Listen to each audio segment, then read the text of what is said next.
اے ایمان والو، جب نماز کی اذان ہو تو جمعے کے دن اللہ کے ذکر کی طرف دوڑو اور خرید و فروخت چھوڑ دو، یہ تمہارے لیے بہتر ہے اگر تم جانو۔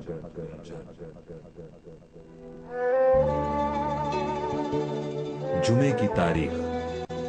علامہ ابن منظور افریقی لکھتے ہیں، جس دن کو زمانہ جاہلیت میں عروبہ کہتے تھے، وہی دن زمانہ اسلام میں جمعہ قرار پایا ہے۔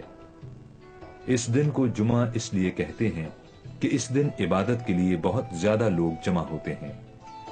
جس شخص نے سب سے پہلے اس دن کو جمعے کا نام دیا وہ نبی کریم صلی اللہ علیہ وسلم کے جد امجد جناب کعب بن لوی تھے۔ اس سے پہلے اس دن کو یوم عروبہ کہا جاتا تھا۔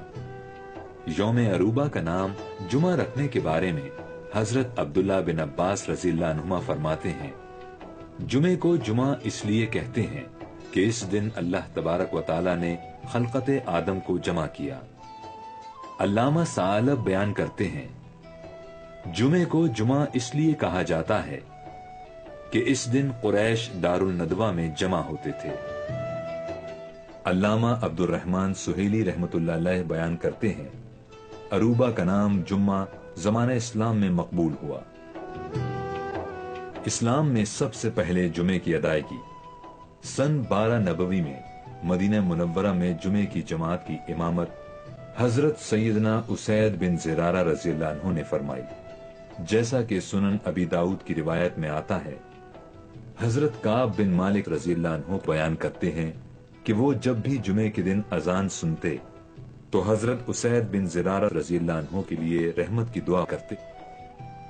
عبد الرحمن بن کعب کہتے ہیں، میں نے ان سے پوچھا، آپ جب بھی جمعے کی اذان سنتے ہیں تو حضرت اسید بن زرارہ رضی اللہ عنہ کے لیے دعا کرتے ہیں، اس کا کیا سبب ہے؟ حضرت کعب رضی اللہ عنہ نے فرمایا، سب سے پہلے انہوں نے ہی ہمیں حزم النبیت میں نقائی کے اندر بنو بیادہ کی پتھریلی زمین میں جمعہ پڑھایا تھا۔ میں نے پوچھا، آپ اس روز کتنے افراد تھے؟ انہوں نے بتایا 40۔ رسول اکرم صلی اللہ علیہ وسلم کے پہلے جمعے کی ادائیگی 12 ربیع الاول 1 ہجری مطابق 27 ستمبر 622 عیسوی کو جمعے کا دن تھا۔ نبی کریم صلی اللہ علیہ وآلہ وسلم قبا سے سوار ہو کر قبیلہ بنی سالم ابن عوف بطن وادی میں پہنچے تھے کہ جمعے کا وقت ہو گیا۔ یہاں آپ نے 100 افراد کے ساتھ جمعہ ادا فرمایا۔ نبی کریم صلی اللہ علیہ وآلہ وسلم کی معیت میں یہ پہلا جمعہ تھا۔ جمعے کی فضیلت۔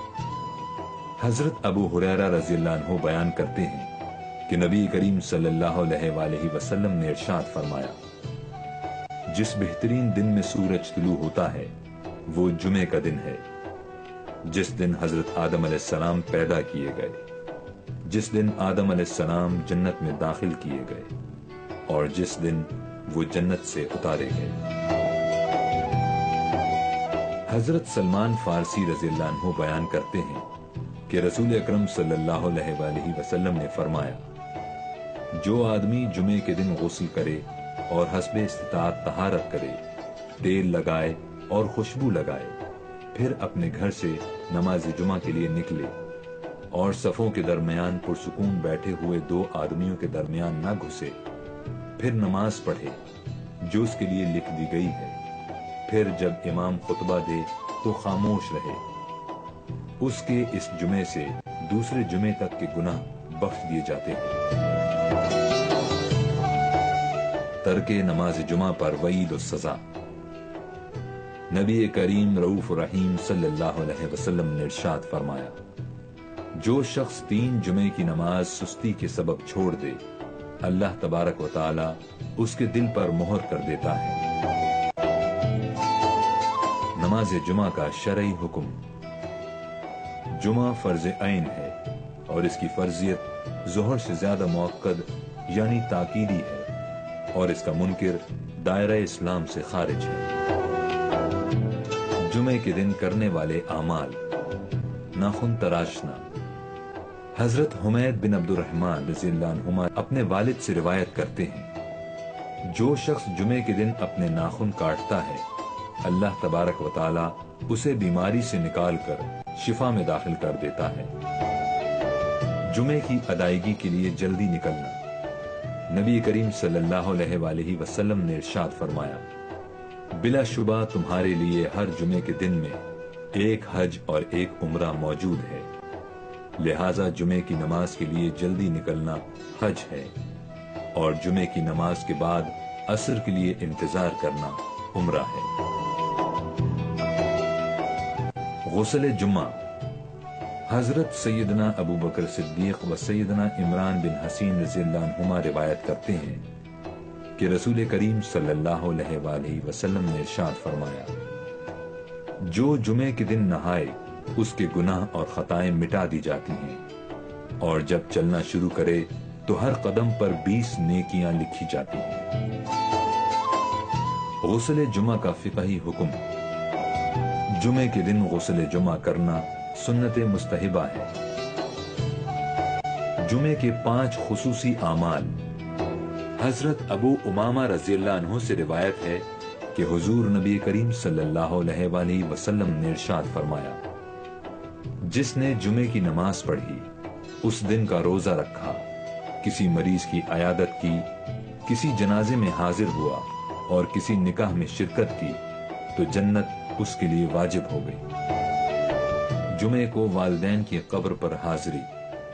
حضور نبی کریم صلی اللہ علیہ وآلہ وسلم نے ارشاد فرمایا، جو شخص اپنے ماں باپ یا دونوں یا ایک کی قبر پر ہر جمعے کے دن زیارت کو حاضر ہو، اللہ تبارک و تعالی اس کے گناہ بخش دے گا اور وہ ماں باپ کے ساتھ اچھا برتاؤ کرنے والا لکھا جائے گا۔ نبی کریم صلی اللہ علیہ وآلہ وسلم نے ارشاد فرمایا، جو شخص روز جمعہ اپنے والدین یا ایک کی قبر کی زیارت کرے اور اس کے پاس یاسین شریف پڑھے، بخش دیا جائے گا۔